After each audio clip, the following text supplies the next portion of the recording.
Welcome, shooters and collectors, to another edition of Side by Side. Today we're going to be taking a look at my Beretta 92 Restomod with the ALGIMEC compensator on it. And so I got the compensator and I wanted to make sort of like a Restomod pistol. And I decided to go with a bridge mount. I liked bridge mounts. So I ordered one from Tony Systems and it came in. And I quickly learned that on my other Beretta that I had, the serial number was actually right here. And you'd have to drill holes through it, the serial number, which of course you're not allowed to do. So I was kind of upset about that, and I quickly, I guess, realized that's why you never see bridge mounts on Berettas, because that's where the serial number is, and you just can't do it. And one day I was just surfing around, and I noticed that one of the Berettas actually had the serial number up here. And I thought, so they do, sort of move the serial number around a little bit. Maybe I could find an older model or something that has that. And that's exactly what I did. I saw that CD&N website had some Berettas, and it looked like the serial number was moved forward on the dust cover.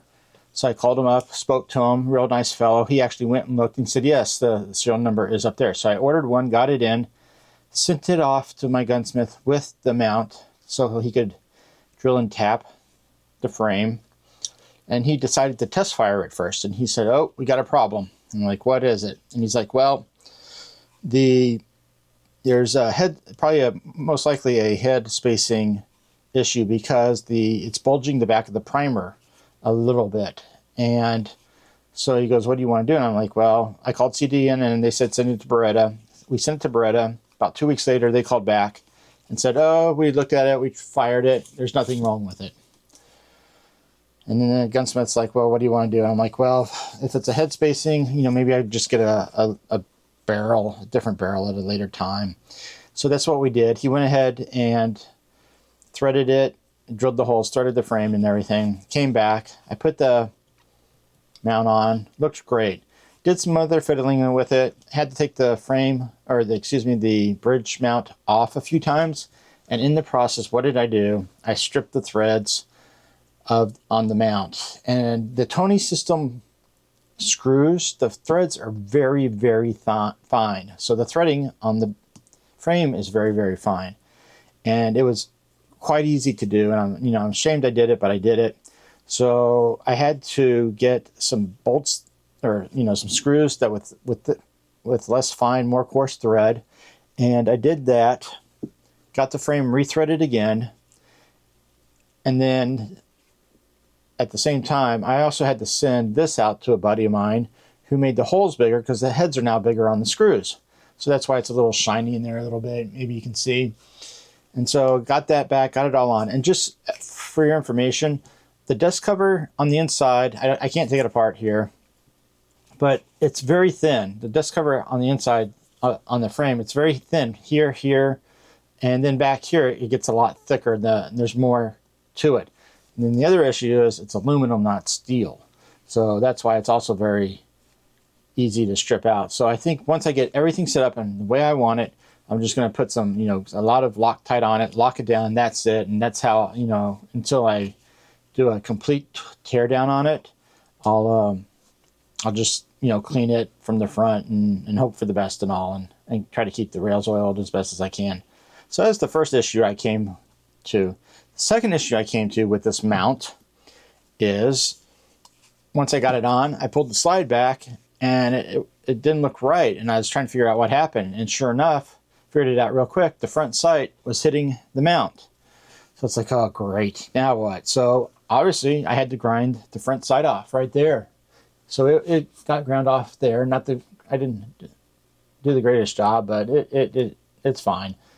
And then, but not only once the front sight came off, it had to be further worked on. And what happens is the front part of the slide here actually hits the mount as well. So a little bit of material had to be removed on the underside of the mount so the slide could go all the way back. And I'll show you here like that. Otherwise, it'll hit it. And you can't do it. So a little bit, it had to be concave on the mount there a bit. So those were the issues with the mount, which is probably why you never see a bridge mount on a Beretta. Next thing I decided to do was install a trigger spring on this, and I really like these ones from Wolf. It is called I don't know what it's called. I guess there's no name for it, but it's a Wolf trigger conversion unit. And it looks like this. They're incredibly easy to install. I really like them. And I thought I had ordered the light spring, but somehow the heavy one came in.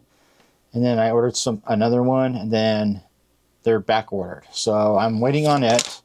And I got it installed, or I thought I was going to get it installed.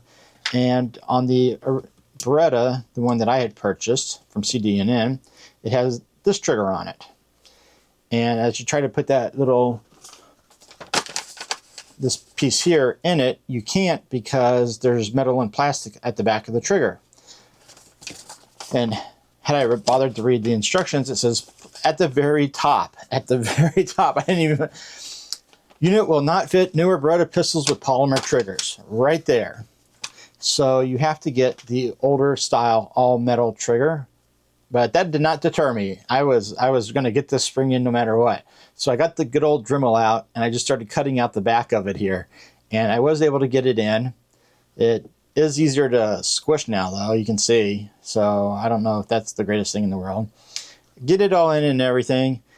And then I get it all reassembled. And then I'm going through my box of stuff, and I find a metal Beretta trigger. Brand new. And I guess I had known it like 6 months ago when I had originally ordered everything, and I forgot that I even ordered the trigger. So I had to take it all apart again, put the metal trigger in, and it all went back really easily. I ordered some other parts from Beretta, and I have ordered the extended magazine release here, sort of to give it a little bit of an update as well. And it has the silver screw. I don't know why Beretta is sending these with like a silver screw. It just doesn't go. I know it's just aesthetics, but it just, I don't know why they do that. I also upgraded the hammer a bit. And then when I was doing this project and I was waiting around and I was just playing with it one day, I noticed the lanyard loop, and I'll try to show you here. It has movement in it. And it has that movement because on the posts here, they make the hole pretty big, so it's a lot easier to install I think it's the pin or the roll pin, because you got to really push in against the hammer spring while you're doing it. So if it had a tiny hole, it'd be really difficult to do. But with a larger hole, it's easier to do, but it also gives movement. And I thought, well, it'd kind of be interesting, because nowadays all these people are running around competitions and they're doing those, John Wick flips for the magazine to kick it out. Since you got tension here, why don't you just put a little tab on the back of the magazine or a floor plate or something, and then you'd have tension on the magazine, a lot of tension, and then when you hit it, it would fly out a lot easier.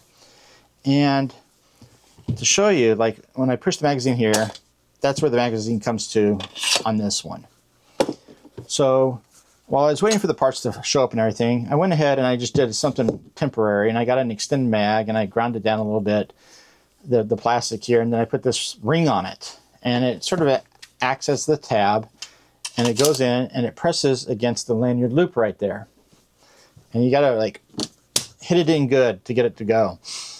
But it does hold there like such, and it does work. Surprisingly, it does work. Now, I was hoping like when you hit the button, it'd shoot across the room, but take it for comparison where the standard magazine without it came out about that much. This one comes out a lot further. But really, when you do just use it in real life and you drop it, it's a little bit faster. I don't really know if it's worth all the effort to do that, if Beretta made factory mags, or if you could make an aluminum one that this part came out a little bit and then it just hit this. It'd be easy to do, but making a prototype and all, it was a lot of work and just not worth the effort in the end, in my opinion.